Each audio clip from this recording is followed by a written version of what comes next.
भारत जंग में शिकस्त ऐं सिफ़ारती नाकामी बाद अमरीकी सदर भारतीय मीडिया के निशाने ते अची वियो आहे।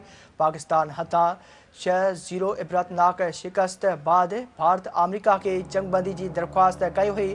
ट्रंप पारां अमन कोशिशुनि जो क्रेडिट खणण ते भारतीय मीडिया ट्रंप के कूड़ो ऐं गैर ज़िम्मेवार करार ॾेई छॾियो। भारतीय हुकूमत मौक़िफ़ इख्तियार कयो त जंगबंदी DGMOs जे राब्ते सां थी।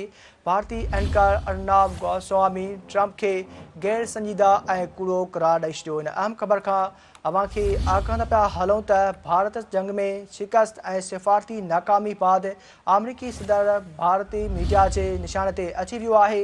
पाकिस्तान हथां 6-0 इबरतनाक शिकस्त बाद भारत अमरीका के जंगबंदी की दरख्वास्त कई। ट्रंप पारां अमन कोशिशुनि जो क्रेडिट खणण ते भारतीय मीडिया ट्रंप के कूड़ो ऐं गैर ज़िम्मेवार करार ॾेई छॾियो। भारतीय हुकूमत मौक़िफ़ इख्तियार कयो त जंगबंदी DGMOs जे राब्ते सां थी। भारतीय एंकर अर्नब गोस्वामी ट्रंप के गैर संजीदा ऐं कूड़ो करार ॾेई छॾियो।